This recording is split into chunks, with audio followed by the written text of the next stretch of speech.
ইউরোপে উচ্চশিক্ষা সত্যি কি এতটা সহজ? আজকের এই ভিডিওতে আমি আপনাদেরকে এ বিষয়ে বিস্তারিত একটি ধারণা দেওয়ার চেষ্টা করব। আপনি যদি আমাকে জিজ্ঞাসা করেন যে ভাইয়া ইউরোপে উচ্চশিক্ষা বা দেশের বাইরে উচ্চশিক্ষা নেওয়াটা কি সত্যিই অনেক সহজ? আমি বলব নট, অ্যাবসোলিউটলি নট।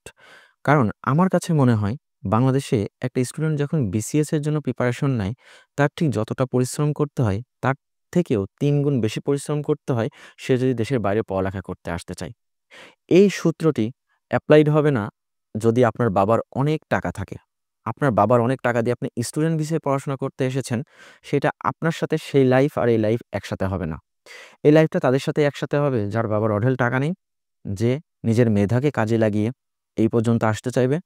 ঠিক তার জন্য এটা অনেক কঠিন। কিন্তু হ্যাঁ, আপনি যদি আপনার ডিসিশনটাকে খুব সুন্দরভাবে যদি সাজাতে পারেন এবং খুব সুন্দরভাবে যদি আপনি এই প্রক্রিয়াটা সম্পন্ন করার জন্য একটা মেন্টালি প্রিপেয়ার হতে পারেন, তাহলে এতটা কঠিন হবে না। আমার এই ছোট্ট জীবনে আমি দীর্ঘ ১০ বছর ইউরোপে। এই ছোট্ট জীবনে আমি ইউরোপের ৩ টি দেশে পড়াশোনা করেছি। এই পড়াশোনা করার মাধ্যমে আমি বুঝতে পেরেছি এই লাইফটা বা এই ডিসিশনগুলা কতটা কঠিন।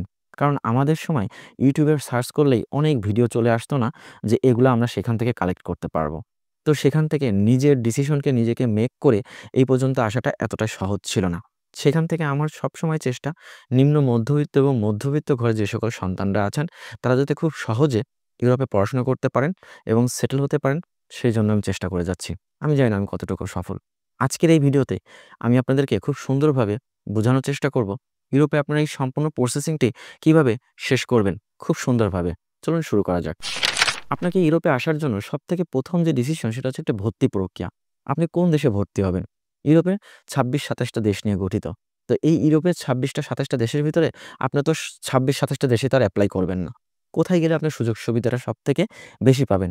আপনি যদি আমাকে জিজ্ঞাসা করেন এই প্রশ্নটি, আমি আপনাকে বলব আপনার এই পছন্দের তালিকায় আপনি রাখতে পারেন জার্মানি, নরওয়ে, ফ্রান্স, ফিনল্যান্ড। এই ৪ টা দেশকে আপনি রাখতে পারেন। কেন? কারণ জার্মানি, নরওয়েতে আপনার টিউশন ফি ছাড়া পড়াশোনা করতে পারবেন।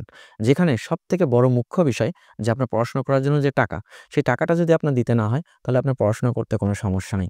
যখনই টাকার প্রেশারটা চলে আসবে, তখনই আপনি কাজের পিছনে ছুটবেন। আর যখনই কাজের পিছনে ছুটবেন, তখনই আপনার পড়াশোনা শেষ।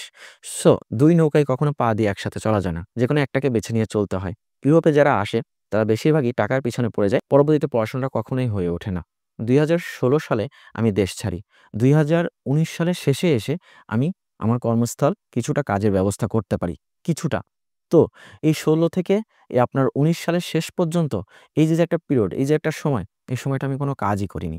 হয়তোবা এই সময়টা ভাবছেন আমার বাংলাদেশ থেকে টাকা এসেছে। না, বাংলাদেশ থেকেও টাকা আসেনি।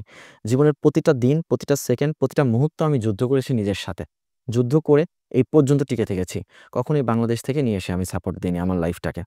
সো আপনার এই ভর্তি প্রক্রিয়াটা যদি আপনি সুন্দরভাবে প্রসেসিংটা শেষ করতে পারেন, আপনি যদি একটা ফুল ফান্ড পেয়ে যান, যদি আপনার এখান থেকে যদি আপনার দেখা যায় যে ইউনিভার্সিটি আপনাকে সাপোর্ট করছে বা ইউনিভার্সিটি থেকেই আপনি কিছু আর্ন করতে পারতেছেন বা আপনি কিছু ফ্রিল্যান্সিং করতেছেন ঘরে বসে যেটা আপনার পড়ালেখাতে ইফেক্ট করছে না, তাহলে আপনি খুব সুন্দরভাবে এটা কাভার করে ফেলতে পারবেন।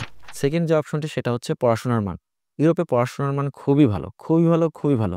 আপনি যদি বি ক্যাটেগরি বা সি ক্যাটেগরি দেশগুলাতেও বলেন, যেমন আমি যদি বলি রোমানিয়া, বুলগেরিয়া, ক্রোয়েশিয়া, আর্মেনিয়া এইসব দেশেও আপনার পড়ালেখার মান অনেক ভালো। যদি আপনার গভর্নমেন্ট ইউনিভার্সিটিগুলোতে পড়তে পারেন, সেখানে দেখবেন যে বাংলাদেশ থেকে তো হাজার, হাজার গুণ ভালো পড়াশোনার মান। সো এটা নিয়ে আপনার একটু ফোঁটাও ডাউট রাখার দরকার নেই যে ইউরোপের পড়াশোনার মানটা কিরকম। সো সেক্ষেত্রে আপনার ইউরোপে আসার ক্ষেত্রে আপনার ডিসিশনটা আরেকটু আগায় নিয়ে যাবে যে আপনার পড়াশোনার মানটা এখানে আপনি খুব ভালো মতো ভালো একটি কালচারে আপনি পড়াশোনা করতে পারবেন। ৩য় ধাপে যেটি আছে সেটা হচ্ছে পড়াশোনার মান এবং জীবনযাত্রা। প্রত্যেকটা স্টুডেন্টই চায় সে লেখাপড়া শেষে সুন্দর একটি কেরিয়ার। তো সুন্দর একটি কেরিয়ার বিল্ড আপ করার জন্য সবথেকে বড় ইম্পোর্টেন্ট যে আপনার পড়ালেখাটা শেষ করা। পড়ালেখাটা যদি আপনি সুন্দরভাবে শেষ করতে পারেন, তাহলে জীবনযাত্রা অটোমেটিক্যালি সুন্দর হয়ে যাবে। সো এই জীবনযাত্রার মানটা যদি আমি ইউরোপে বলি, আপনি এখানে খুব সুন্দর একটি লাইফ পাবেন। সুন্দর, খুবই সুন্দর একটি লাইফ পাবেন। কারণ হাজারটা ভিডিও দেখবেন, হাজারটা রিলেটিভের কাছে জিজ্ঞাসা করবেন, সে তখন আপনাকে একই কথা বলবে যে, "এসো না, এখানে অনেক কষ্টে আছি" এটসেট্রা, এটসেট্রা নানান ধরনের কথা। আপনি কারোর কথায় কান না দিয়ে একটা সুষ্ঠু চিন্তা করেন, সে যদি আপনার যদি কষ্টেই থাকতো তাহলে সে বাংলাদেশে চলে যেত। আসলে সে কষ্টে নেই। সে চাচ্ছে না যে আপনি সেখানে যান। সো আপনার এই জীবনযাত্রার মান নিয়ে যদি কেউ কখনো বলে যে ইউরোপের জীবনযাত্রার মান খুবই খারাপ, তখন সেটাকে আমি সেই বিষয়টাকে আমি কখনোই অ্যাকসেপ্ট করব না। কখনোই অ্যাকসেপ্ট করব না। কারণ আমার এই দীর্ঘ ৮ থেকে ১০ বছর জীবনে আমার কাছে মনে হয়েছে প্রতিটা মুহূর্তে আমি আলহামদুলিল্লাহ, প্রতিটা মুহূর্তে আলহামদুলিল্লাহ, প্রতিটা মুহূর্তে আলহামদুলিল্লাহ। আল্লাহ তাআলার কাছে অশেষ মেহেরবানি। আল্লাহ তাআলা হয়তোবা ভালোবেসে এই পর্যন্ত নিয়ে এসেছিল। আপনাদের এই ভিডিওটি ছিল টোটালি মোটিভেশনাল একটি ভিডিও। যে ইউরোপে পড়ালেখা করা কি সত্যিই এত সহজ? হ্যাঁ, ইউরোপে পড়ালেখা করা সত্যিই সহজ যদি আপনি সেই ডিসিশনটি খুব সুন্দরভাবে নিতে পারেন। যদি আপনি সেই ডিসিশনটি নিতে পারেন বাবার, মায়ের টাকা বাদ দিয়ে, যদি আপনি সেই ডিসিশনটি নিতে পারেন শুধু একান্ত আপনার প্রচেষ্টা এবং আপনার পরিশ্রম এবং আপনার মেধাকে দিয়ে। অবশ্যই ইউরোপে উচ্চশিক্ষা খুবই সহজ যদি আপনার ডিসিশন আপনি নিতে পারেন। আশা করি আমি আপনাদেরকে বোঝাতে পেরেছি। ধন্যবাদ।